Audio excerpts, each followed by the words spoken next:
And we're live. At least according to this, we're live. Might be lying. Yes, we are. Well, we're here to talk to Welcome, everybody. Tyler Carpenter. I'm here to talk to Tyler Carpenter about his Kickstarter for the Girl with the Mega Fists, which I'm excited for.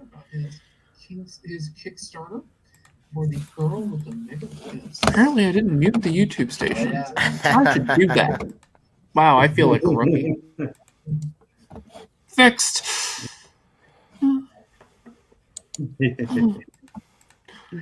Well, that was dumb, but hey, that happens. Hey, don't worry, we're only 45 seconds in, so this is good. True.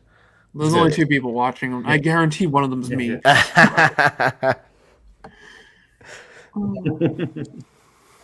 But anyway, tell us about your project, because everybody knows who the 2 of us are. They probably know who you are too, because we mostly have the same fans. But that's beside the point.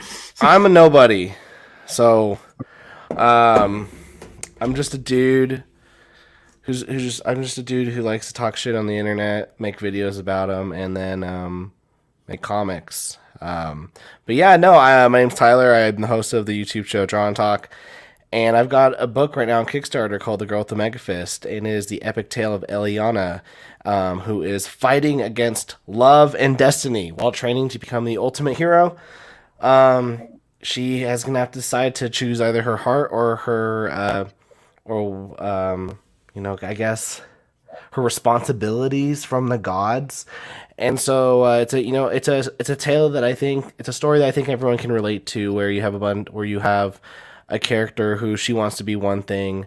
She wants to be the person that she wants to be, and she has so many outside forces telling her that she needs to be someone else. So yeah, it's currently on Kickstarter. I think we have like 2 weeks left on it, and then before it goes to Indiegogo. It's 200 pages ASMR. This is one of the proof copies I got. So the book is 100% complete, and it's $15, which is, I think, a really affordable comic. How many days do you have left on it again? Huh? How many days do you have left on it again? 17. 17. Okay, I got time. Yeah, 17 days. Actually, I really want a copy of this. So. Yeah. Well, here's the thing. It'll be if you can't get it on Kickstarter, then they'll have a chance on Indiegogo, and then if not, after that it'll be on either my website or other places. So I'm making it a rule that all my books are really easily accessible after the campaigns. Good. Yeah. Yeah, one of my biggest pet peeves is when I go, hey, where can I get your book? And they say, oh, you can get it on the next campaign. And I'm like, well, now I'm not giving you my $5 I was about to just now. Because I'm not waiting. Yeah. I can completely respect that. Yeah, but that's my book. Ooh, we have Calvary Collective here, who is extremely pumped to get my hands on the Girl with the Mega Fist. What's up, Paul? Excellent. Good seeing you here. Welcome. So Tyler, what do you got to show us from the Girl with the Mega Fists? Here, want me to share my screen? Yes, please. Okay, I can do this. Yeah. I can figure out how to do this. See, I'm like always on the other end. I'm always the one who's in control. So let's share screen. I'm not giving you my spot. This is not happening. All right, here we go. There it is. All right, yeah. So take us through it. Yeah, let me make sure that I don't dox anyone. Don't dox yourself. Yeah, let's not do it. Actually, you know what? Let me stop my screen. I'm gonna reshare it. Chrome tab. All right, reshare my screen now. Okay, I see it. Because now I can play the trailer that I quote unquote animated, and I sang a beautiful song over it. Oh, nice! I can't wait. All right, let me full screen this. Definitely. All right.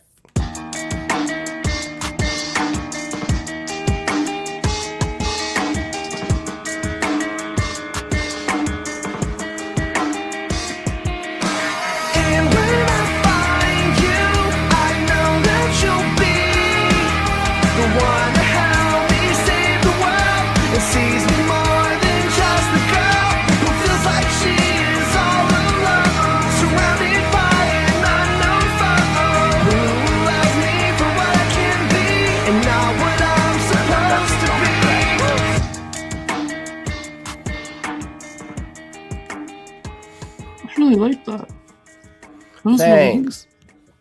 Thanks. So yeah, I if anyone ever asks like what's the book about, I'm always like, man, just like listen to the song. The lyrics say it all. But yeah, so this is it's created by yours truly. I wrote it and did all the aspects of the art for all 200 pages.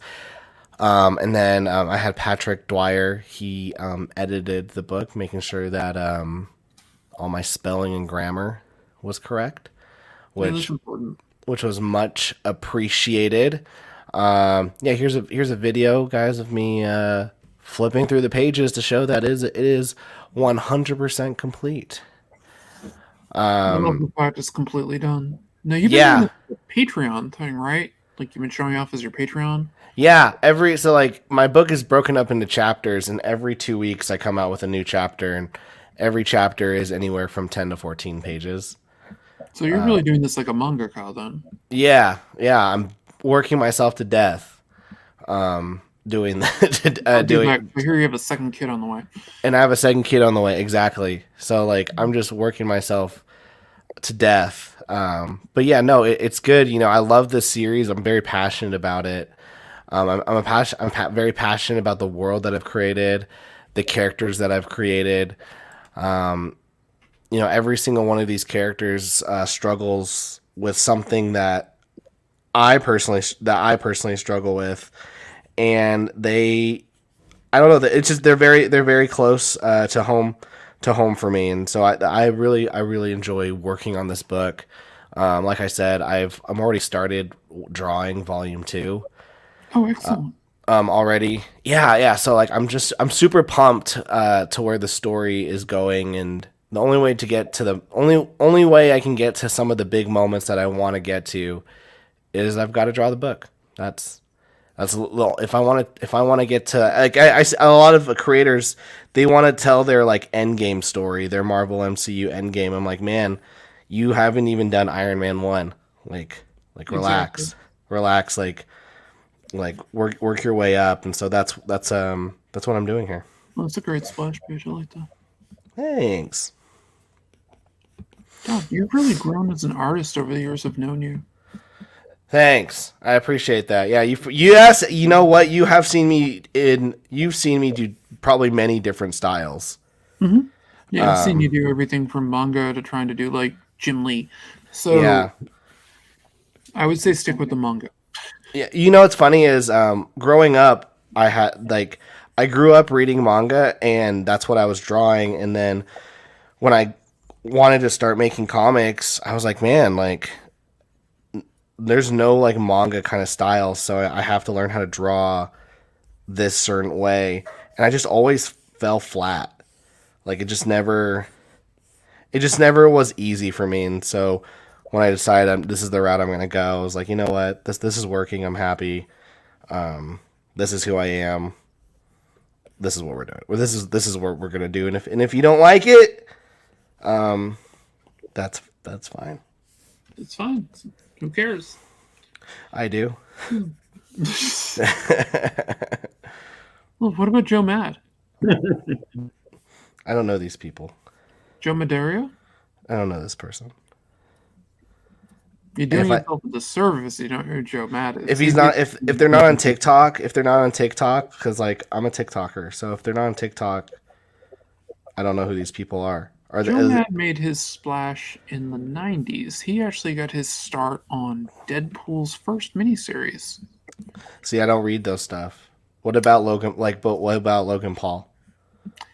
Then he also went over. As soon as I was out of high school, they put him on Uncanny X-Men.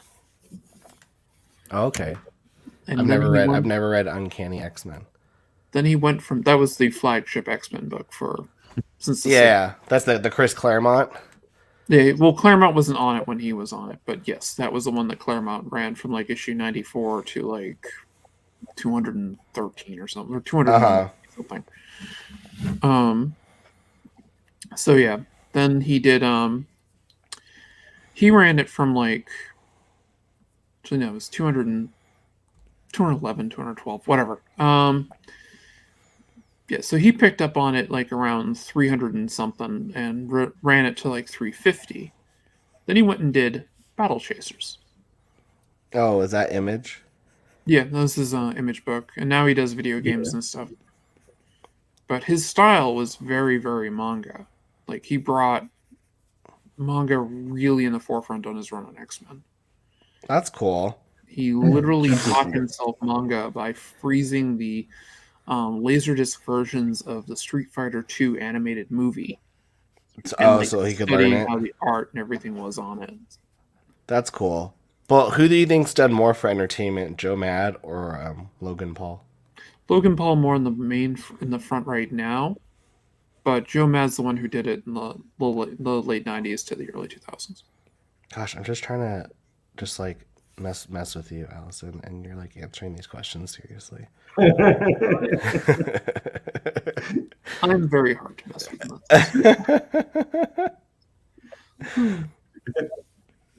But yeah. Dope. But yes, so but other than that, there's not really a lot of Ben Dunn from Antarctic Press, and there's a few others here and there, but manga has never really been a forefront style in American comics.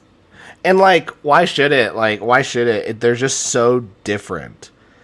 They're just so different, and the reason why manga looks a certain way is because they value different things, and their stories are paced a certain way, and yeah, it's like we just value different things, and so that's why their books look the way that they do. That's why our books look the way ours do. Yeah, I consider myself an American mangaka. My style is definitely not Jim Lee or anything. I have elements of Todd McFarlane in my style, and I do have some Joe Mad in there, but you look around, there's Blade of the Immortal, there's Berserk, there's what's it, Vagabond. Yeah, you can say that about every artist. Like, well, you should be able to, like, pull from like their where did they get their, inspiration and whatnot from. I've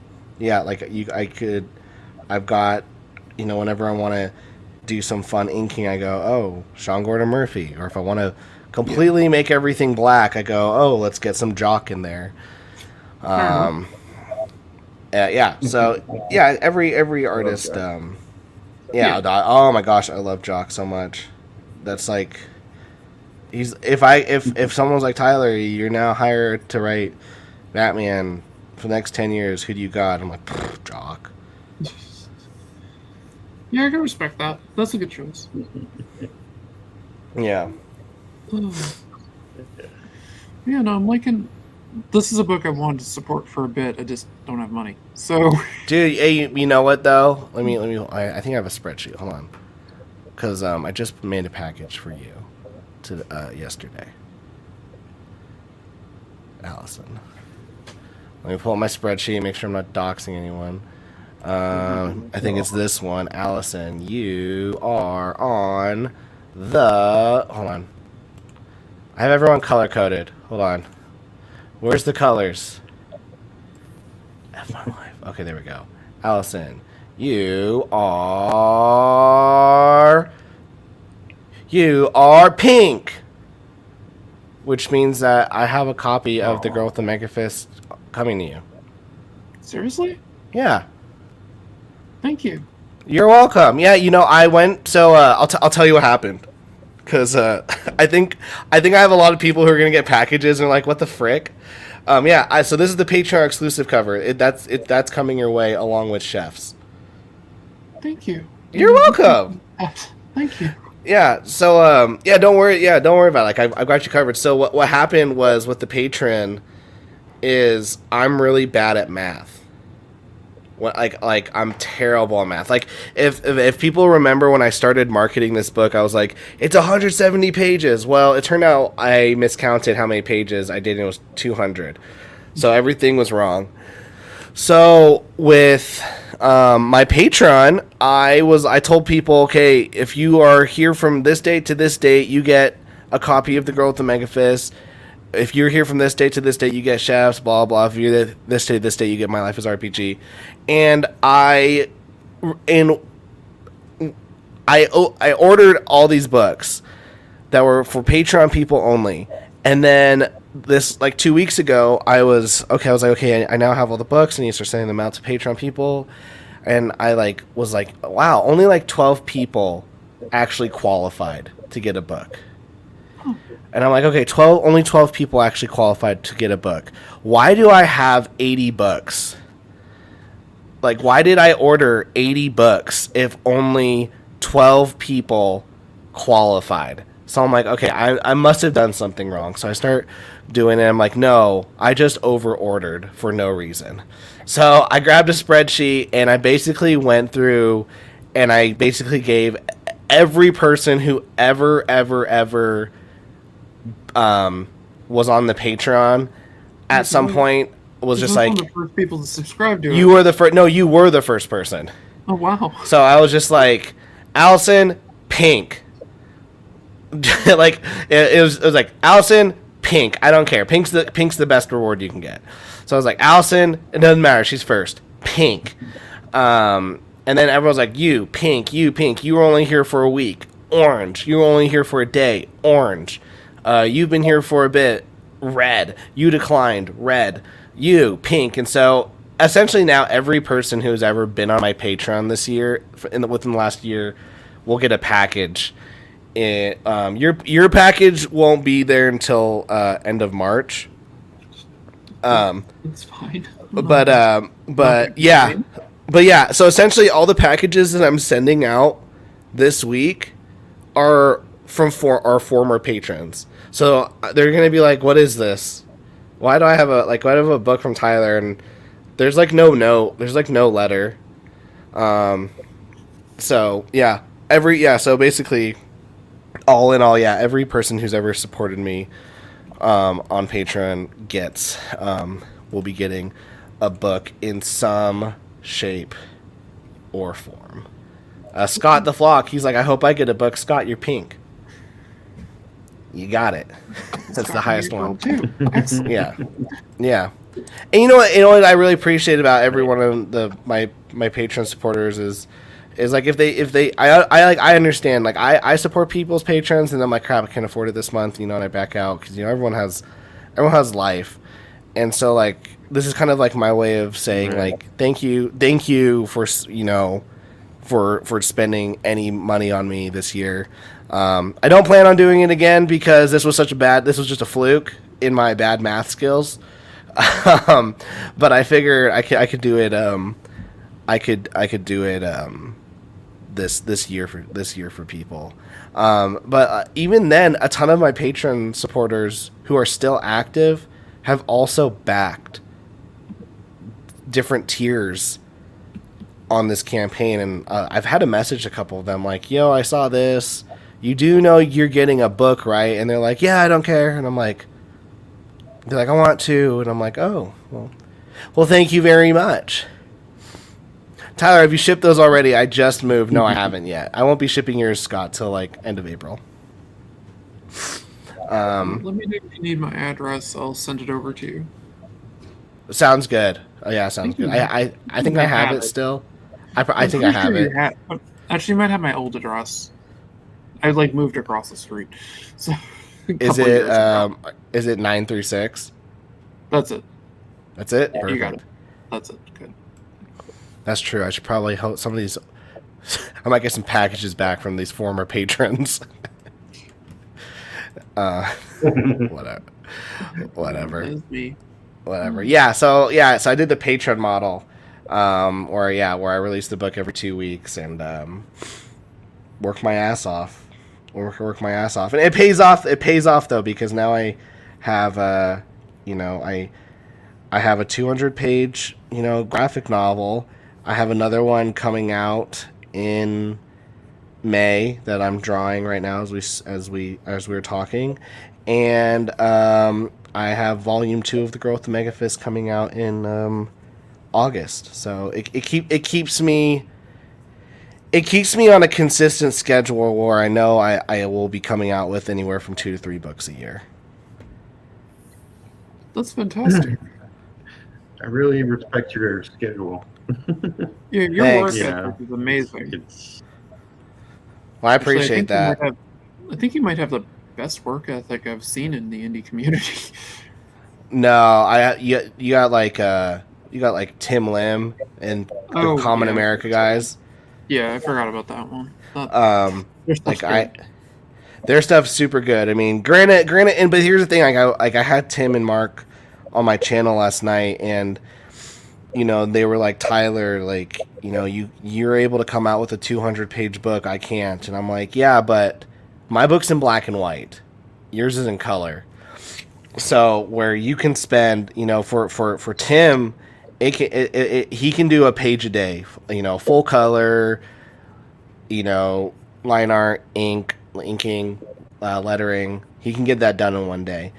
And for me, I can probably do if everything goes well, on a given night. It probably takes me like 2 hours tops to draw a page. So I can do anywhere from 1 to 2 pages a day, and if it's like super crunch time, I can pull off some more. Or I'll bring my iPad to work with me.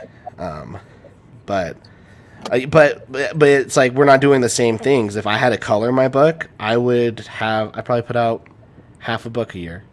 I can't color. I can't put out pages and color. One of them has to be sacrificed, and I chose to sacrifice color. That's a good reason too. You're doing a manga. Manga by trade is typically black and white. To an extent. I know certain parts of like jump issues and all that, the first few pages are sometimes color, but the vast majority is black and white. Mm-hmm. Yeah, it's funny. I got into like a Twitter argument with someone because they're like in the manga industry and whatnot, and he's like you can't be manga, you can't be saying you make a manga unless you're in Japan, and it's a little bit of like some gatekeeping stuff. I respect his opinion, and I don't know if he respected mine. But it's funny because I saw him get into several different arguments with creators that day, and at the end of a lot of these conversations, it was like, F you, F you. At the end of my conversation, he backed my book. So I think I have the first like Twitter war win. I would say so. Where we were both arguing, and at the end we were able to find common ground. I don't know if that's ever happened on Twitter. No. Just no. Yeah, so I thought that was funny. That's really good. That's a win. Listen, I usually refer to myself as an American mangaka, so yeah, like I was just saying, like I think you have like Western people who are making manga, and he's it's just when you start getting to like the nitty gritties, we're like, oh well, manga has to be in Japanese, and it's like, okay, like if you want to put those, well, I think really just depend. Like if in Japan they don't respect you, that's one thing, but if the readers are like, yeah, you make manga and you're American, that's all that matters. Yeah. Is the readers, not these like corporate people. In my opinion, for all I know, I'm wrong. Here's the thing that eventually people will see. This is a manga working on. Alitha Martinez is here in Austin. And if you know Japanese, Naigyo Soul Rig, or however it's pronounced, I don't know. But she's got beautiful, beautiful art, and just terrific design to the characters and stuff. Yeah, that's beautiful. And this is just a sample of it, but and quiet pages and whatnot, and a bunch of pages with cities and futuristic cars and whatnot. But yeah, talking manga. No, those look good. Throw that out there. Those look good. Yeah, it's fun stuff. Peter, are you inking stuff from Retro? This doesn't look like this is Wildcat Anthology. Wildcat. No, this is this is Wildcat. Yeah. This is Abel Parsons is the penciler. I'm inking, and then I'm doing the lettering and gray tones. Yep. So. I have to rip the red out of a bunch of the pages. Oh, there.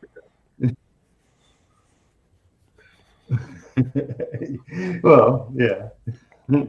Like this is black and white. Red lines instead of blue lines. Damn it! The red looks cool. Yeah. Should make it black, white, and red. Yeah, well, it's a cliche I like. Let's see. It looks like I don't know if we got this one. But Flock Comics Group. We got. We want to create two different kinds of books. One I can whip out in color, and one's again in black and white. Yeah, I can definitely respect that. I mean, when it comes to the indie comics stuff, I got in with Turtles, and it was like a whole new world. And that was 1984. So, I think when it comes to being an indie creator, I think it comes down to like what can you first and foremost get the most output in. So these are just all my opinions. As I'm getting an alert saying that my cryptocurrencies are all down. It's okay. I'm only down like 10. I'm only down like 10 grand. It's whatever. Don't worry. It'll work out. I'll be a millionaire in 20 years. But if you get really lucky, it'll be less. If I get lucky, it'll be less. I said if you get really lucky, it'll be less than 10 years. Oh yeah, exactly. But I think every creator needs kind of like, and this is my opinion, like their one kind of product that they know that they can put out at a regular basis, and that they can be consistent on, and that people can go, oh, you're the guy that does this. Oh, you're the girl that does this. Mm-hmm. You do this. And I think and you do this consistently. And I think the reason why is because, one, that's how you get, people, putting two and two together on you, on who you are and what you're about. But two, it shows that you're consistent on being able to put out a particular product. For example, I really my goal, my end goal, not my end goal. We're going to go my phase 1 goal. My phase 1 goal is I want to be able to put out, this is going to sound crazy, 2 volumes of the Megafist every year, and that each one of them are going to be around 200 pages, and then one 150 page book in the summer. And my rule is I only draw the girl with the Megafist on this tablet at home, and I draw the other book on my iPad at work, even though I'm breaking that rule right now. Oh, cheater. But and the reason why I say that I make that rule is because the girl I want, when people go, oh, what does Tyler make? I want them to go, oh, he makes the girl with the Megafist. Yeah. But he also in the summer comes out with some other book. That's, whether it's a series, I'm thinking of doing another series. The one I'm working on right now is just like a one-off. But it's just a one shot. But I don't want to be known for that summer book unless it is a series and it's just killing it. I want to be known for what I'm putting out consistently, which is the girl with the mega fist. Yeah. Yeah. No, it's smart. It's a smart to go. It's like, people always, you work from home in DC. It's like, yeah, but most people know me as the guy who inked Aquaman. I did a bunch more work and worked longer. Like 4 years instead of 3 at Marvel, but I did a bunch of miscellaneous pages there. They can't use it. But yeah, I'm working on independent comics forever, and it's like a little of this book, a little of that book, and all over the place. And I'm taking I'm driving a bus, and bus takes a long time to turn, but yes, I want to work on retro a lot more than anything else. Period. So I'll get there. Oh, I completely agree with you. Like, my goal is, I'm trying to get known for my my artwork in a lot of ways, but the big thing I think I'm trying to push myself on right now is, since Nightmare seems to be in the holding best because Chuck hasn't gotten to it yet. I'm calling you out, buddy. I'm gonna start in 2 weeks. What up, Chuck? That was last December. Chuck who? Pinot. Pino? Ah. Pino. That's it, Pino. I can never pronounce his last name. It's like the wine. I finally figured out Peter's last name, so it's okay. And he's my partner in crime, so. Yeah, but were you saying you're working on Shadow? What is it called right now? The Girl in Her Shadow. It's The Girl in Her part Shadow. of my manifested storyline. I am basically decided I really didn't like drawing like 10 different characters, so I want to focus on 2. Nice. Dude, I'm feeling you right now. I'm like drawing this. I'm like sketching this piano. I'm like, crap. Like I gotta draw a lot of things. I don't want to do that. And I came down to the things I like to draw. Gore. Weird, creepy magic stuff. Gore. And martial arts. Gore. Puddles of blood. Buckets of blood. That just goes without saying. I was listening to a Mike McGlone interview, and he was saying, I don't like to draw cards, so that's why Hellboy. Yeah, I can understand that. I can respect that. I'm drawing fantasy, so I don't have to draw cars. I just drew a car and I hate it. Yeah. Yeah, no, I feel you. I do a lot of what is it called? It's not photo bashing. I'll tell you guys right. I'll tell you in the people watching your guys' show this. How I'm making this particular book is so wacky. I think people will be shocked. So, here I'm gonna show. I've not showed anyone this stuff. Hold on. I'm gonna stop my screen. Oh yeah, I need to have you go through your tiers at some point. We'll get back. Yeah, we'll do it. Yeah, I'll get back to that. I'll show you. I won't tell anyone. I'll never reveal this again, except here. Lies. Let's see. My gosh. Okay, here we go. And then let me just save this as a JPEG so it'll be a lot easier. So the book I'm working on my iPad right now, it's my May release. It's called Monster Soldier. And my favorite video game is it's Ghost Recon. I play it like every freaking chance I can. Because I enjoy this book because I enjoy that game so freaking much. And so I've always wanted to do a comic where it was like a military shooter, but I could just never crack down a good story.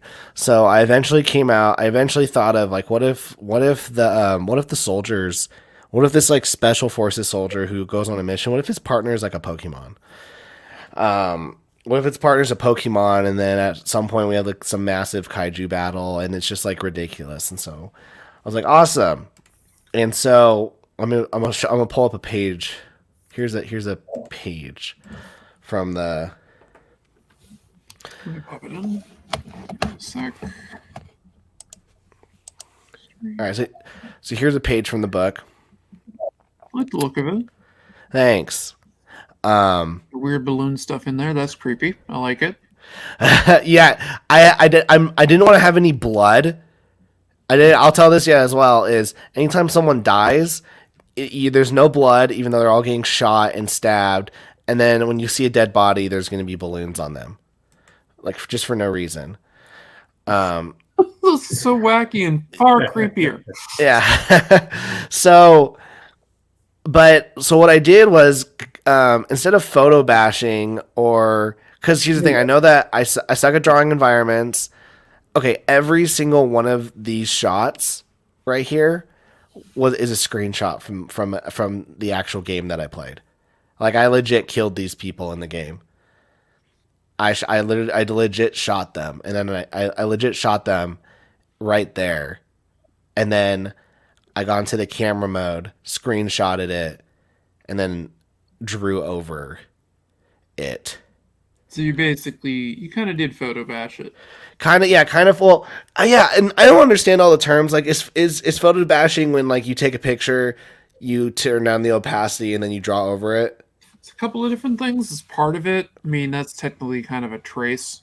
But my guess is that you just got your basic lines out of it and then just kind of went. Yeah, because like my Ghost Recon character looks nothing like this. Like I didn't.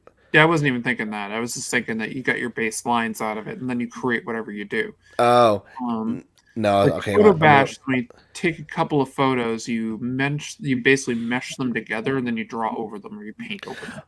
Oh, okay. No, that's true photo bash. But okay. I mean, I'd call kind of what you're doing photo bashing. So like this legit is like I posed my character, took a screenshot. But then I just got the anatomy, changed his face, moved his head down, made him less muscular, took out his beard, changed the gun. Basically, just I don't even know why I did it now that I'm thinking about it because I'm like, well, that's basically just using like 3D models to get a base. Exactly. That's really what it is. I use if I'm gonna be able to put out all these books out a bunch, I got to use all the help that I can get. There's a reason why concept artists put out the amount of stuff that they do. It's because they take as many shortcuts as they can. Yes. There's nothing wrong with using tools. And why not? And that's another thing is like I had some artists go like, that's just like that's just not how you do it. And I'm like, bro, why not? Like it's like this tool is given to me. Like I was working on a fantasy comic for someone. And then they didn't like what I drew, and I was like, fine. They're like, your backgrounds suck. And I went, that's so funny you say that because I spent $100 on a 3D model, and I just like threw it in there, and I hit some button that made it look like line art. And you didn't like that. Like I didn't touch it, but you still have to mess the lines because if it looks too clean, that makes it look fake. Oh, Alison, I don't care. I'll make it look. I don't care if it looks fake. Like I was gonna say, the thing I actually like about the backgrounds here is I can tell you drew over them. Like like looking at it, they're just. I did. I didn't use a ruler because like it's all. Well, I was gonna say you probably should use a ruler, but my iPad's too small. And also what I tell people about this book is I tell people to go because the story is such a get out story. I say like this is like that book that you paid $10 to read and you go that was fun and then like you throw it in the trash. Delicate Art. Hello, welcome to the stream. We're talking to Tyler Carpenter. If you don't know. Oh, I love Delicate Art. Okay, Delicate Art. What she did, ruined everything for the growth of Mega Fist, in a good way. So she did some fan art. So this is like, this is like the standard like girl with the mega fist outfit. And full disclosure, she does not even wear this outfit once in the book. This is like a future outfit, but she doesn't wear the outfit once in the book. And my goal is, to get my goal throughout is to get her into this outfit at some point. But then Delicate Art ruins it by doing some fan art and putting her in a skirt. And it looked so effing cute. And I was like, dang it. I want this. I'm gonna put up. I have here. This is Delicate Arts. I'm waiting. So she put oh her. my god, that's awesome. Yeah, and I'm like, this is way better. And I loved this so much that like an hour later, I drew my own version. Oh, I like yours too. So yeah, well, it's inspired by you. Yeah, it's inspired by hers, and so I'm like, crap, like how now I've got to figure out how to get this design into my book, and where does it go? Like, where in the story does it go? So is this like a second outfit that she wears? Is this the first outfit? I don't know, but I want it. Sorry, that's like my way of complimenting Delicate Art because she's awesome. It could be. Yes, Tuesday's I agree. outfit. I agree with Delicate Art. Fists are great, but man, those legs. Yeah, I'm a leg guy. That's another thing is I'm a leg guy. I like a good set of legs. So when she drew this, I was like, gosh, I've been focusing on these freaking dumb forearms. No, Well, I those should legs have are been. great. 'Cause, I mean, she's got like this cute kind of schoolgirl thing going, and then she's got the. I know. Look, she got the leg warmers. Yep. Those leg warmers are basically the baggy socks that were very trendy back in the late 90s and early 2000s over in Japan. Yeah. I like. This is like my favorite drawing I've ever done of Eliana, and now I'm just like, crap. Like, what do I do? How do I get this into the story? So when do you want me to do a cover for you? Come on. I have all. So here's another thing that people don't know. I'm revealing all my secrets tonight on this channel. I have everything planned from volume 6 to volume 6. Yeah. Oh, that's amazing.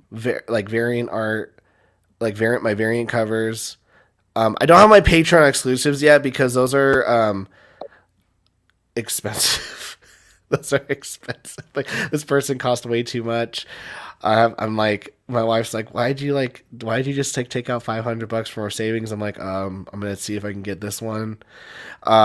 It's so yeah, but yeah, I've got everything planned art wise up until volume 6, and then I have the writing done for the entire series. I know exactly how the series ends.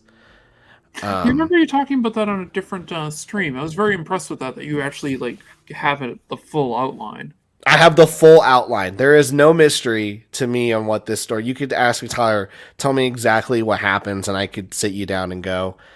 I can tell you from the first page of volume 1. I can tell you what happens to in the final page of volume 14, and I could do 2 more volumes, and it would mean I change the ending a little bit, and I would be fine with that.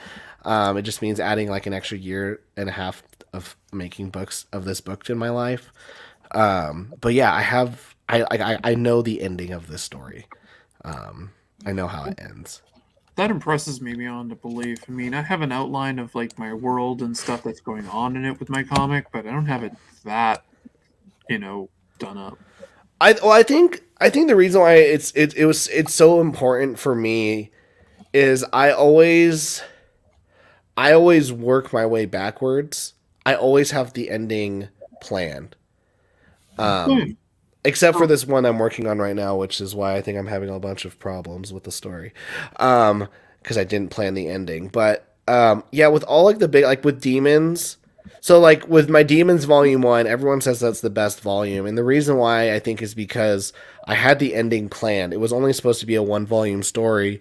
And then my publisher was like, oh, this is so good, you should make more. And then crap, I was like, I don't know what's happening. I don't know what the goal is. And so I had to keep making stuff up every 2 months. And then we ended the story, and it just I from what people said, it fell flat. I don't believe it. I thought I did an okay job. But if it fell flat, I've read your demons. I enjoyed all of it. I appreciate that. So like with the girl with the mega fist, the reason why it's so important for me to know the ending is if I know the ending, I know who my character is at the end of the story, which means I know that at the beginning of the story, she can't be that way. She needs to be different. She needs to be a completely different person at the beginning of the story, and then throughout the story, I can throw out a bunch of conflicts, struggles, whatever, so that we can change her and mold her into what she'll be at the end of the story. But I can't know her. I can't know that if I don't know the ending. Yeah, that makes sense to me. There's knowing your character's development, not necessarily the book itself, you know. Yeah. Mm-hmm. Yeah. It's for me. Is like I use an app called Notion, and basically has the same thing. It's awesome. Yes, it is. And I have a folder in there called the Plan to Mordor, and I always use that analogy for everything I do because, Frodo always knew, you always knew as the reader that Frodo had to get to Mordor. It was just how, and so for me, that's how I kind of write my stories. Is I'm like, okay, I know they need to get to Mordor. What is Mordor? And then now let's start working our way back until we get to the Shire, and then okay, now let's press play. Yeah, that makes sense. I like that. Yeah, but I use Notion too. It helps me with since I create a fantasy world, there's rules of the fantasy world of there's magic. How does it work? I have that all spelled out. But I also have multiple magical systems. I have the quote unquote sorcery. But I also have something called Krieg, which is, war. But what does that mean? And it's basically a magic system you can't be taught, you're born with. And it's basically the ability to survive. So you put them in a violent situation, they'll survive it by making a violent way out, potentially. And you have all this stuff written out in Notion to keep. Yeah, it's all written up in Notion. I took all my stuff, my manifested things, I gathered it all in one place. I just broke it all down, with all the magic. A bunch of different factions are listed into it. I said I got something like a half dozen different magic systems that are active in the world, the gods of the world, things of that nature. I have maps and places laid out where things are, floor plans to different places so I know what it looks like on the inside. Yeah, it's such a good app just to keep you, if anything, organized. Yep. That's what I use it for, is just organization of literally actually my whole life. Anything comic related is on there. All of my YouTube scripts, they're on there. What I'm going to talk about with my guests, on there. The progress of my books, on there. The scripts to all my books, on there. What's my plan in 2022 with my comics? It's this. These are all the platforms that need to be on by the end of 2022 and going into 23. I have it on there. I have it very mapped out on Notion, and I have I like that you have little tabs. I have a little tab. It says the plan to Mordor, and it says whenever you're feeling stressed, please read the plan and stick to it. That is awesome. This is really good. I love the idea behind that, just doing it. But Notion is such a fantastic utility. I highly recommend everybody uses it. Oh yeah, for sure. You never heard of it. I use Trello. I don't know if that's anything like it, but you can do Trello stuff on Notion. Yep, you can. Any kind of calendar schedule or thing or anything, Notion can do it, and And if you want to build like a wiki, it can do it. Yeah. Yeah, it's sick. Let's see if I can Notion. Let's see if I can show my Notion.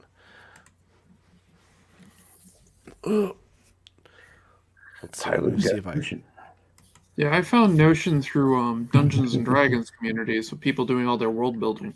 And I'm like, I can do that with comics. Yeah. Oh, that's smart. All right, so here's my Notion. This is my personal Notion. This is just one of my boards. I've got several. Like I've got the girl. Like this is my Draw and Talk stuff. I've got the girl with the Mega Fist, the Plan to Mordor, cool comic book products. YouTube articles I can make videos on. This is I even use it for work. This is my work one. This is called the Little Black Book. Anytime someone says, I got written up at work for sexual harassment, I got so fucking pissed off that I was like, really? Like I'm getting written up for this. Everyone makes these jokes too, and racist jokes, and they're like, yeah, sorry, someone's gonna write you up. I was like, perfect. I'm gonna keep tabs on every single person now.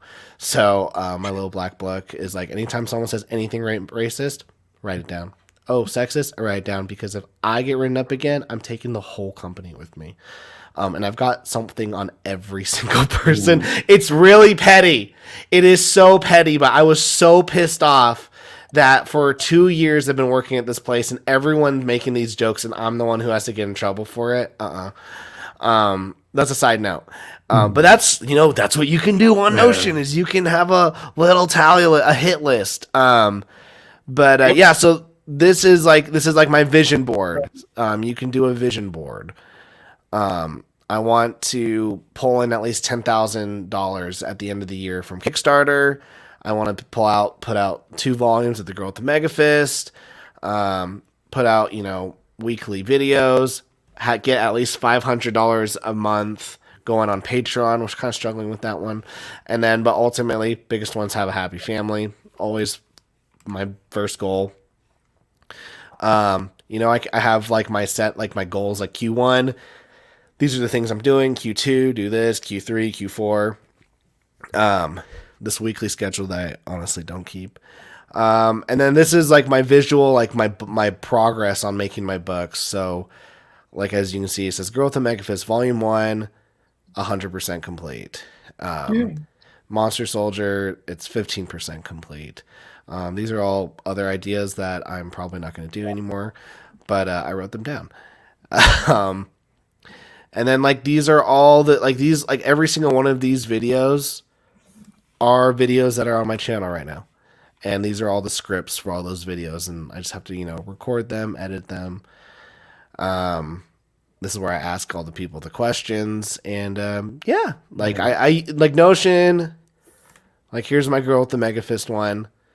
Hold on, I don't know what's on here. Hold on. Oh yeah, I'm not gonna show this, but it just shows all like it. I'm not showing because it's the top part is all the money I've spent on making this book so far, and I don't like looking at that. So it's expensive. Gosh, bags, boards, boxes, bull crap. That's all it is. It's expensive.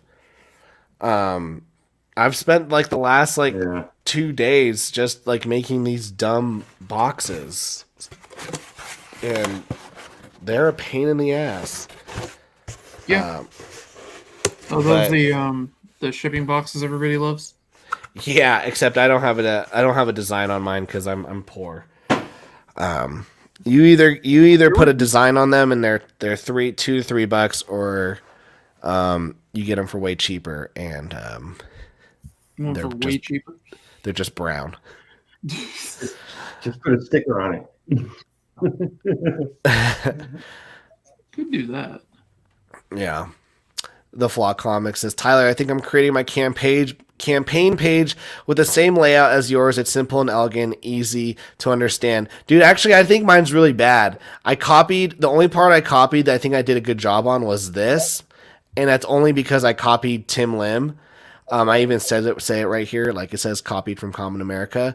I've actually seen snippets of Nicholas's campaign. I would follow his. I'd follow whatever Nicholas pulls out, because his is actually pretty clean. It's very like there's no confusion. Mine has a little confusion. I think mine's confusing because I have all these add-ons, and some people go, "Oh, well, I can't find the demons tier." I'm like, "Yeah, because it's an add-on."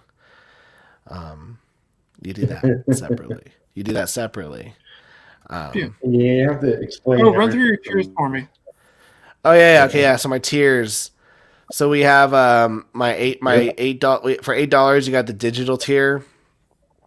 Also keep in mind everything that I say is its cheapest price, because after the Kickstarter and Indiegogo, I'm smacking like $5 on every single one of these tiers. So like my digital tier is $8, $8, and then it'll jump to 10. Volume 1, the Prestige Edition, which is this top cover, is $15. The Sunset variant cover, which is right here, that's $25. If you want the acrylic standee with Volume 1 Prestige, it's $35. The Patreon exclusive cover, which isn't exclusive anymore since it's on Kickstarter and I goofed, and I will repent on Volume 2, that's $75. And then for $90, I will give you Volume 1 plus a black and white digital commission. $120 gets you every single one of my books, one copy of everything. And then $140, it's a retail tier. It's 15 copies of Volume 1. For $195, it's 3 copies of all of my books. And then for $210 is I will do a personalized cover of Volume 1 for you, and then I'll draw it, color it, and then we'll get it printed. And you can throw your OC on there. You can have Eliana be in whatever pose you want. No NSFW. And then we'll go print it. So you will literally have a one-of-a-kind like variant cover that's specifically for you. So yeah, no one's taking me up on that. That's okay. I think it's cool, but at the same time, like, I don't have $210 just to drop on something like that. But yeah, a lot of my tiers, a lot of people were like, "Oh, like your tiers aren't very like creative," and I was like, "Yeah, well, my big focus this campaign was to just get the book going. That was what was the most important thing to me at the time, was I need to get this book made, and then you know, every campaign we do afterwards, we'll build and do something new. Like, for example, Volume 2 will have this statue. Oh, nice. That's pretty cool. Yeah. So like, you can either buy it, you know, get it gray. I'll just print it gray and send it to you, or you can get it fully painted. You can get it fully painted, and it's a fun statue. But like, I just got that stuff that will be in there in Volume 2. And then in Volume 3 we'll add then a new product, and then a new product. Like, I don't want to shove 20 different products in the first campaign. I want to build and bring in something new each time. I like it a lot. Thanks. This cost me too much money. But yeah, we're coming up on about an hour, so might be best to call it. Tyler, where can people find you? Yo, you can find me at youtube.com/JohnTalk, where I make videos that piss people off, and I talk about comics and manga, and I have a silly goose time.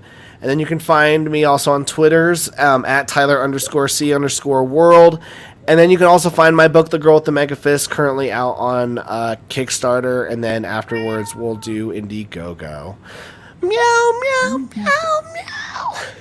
Yeah, my cat's not looking at you. That's That's my yeah. talker. That's my where rock. people can find me.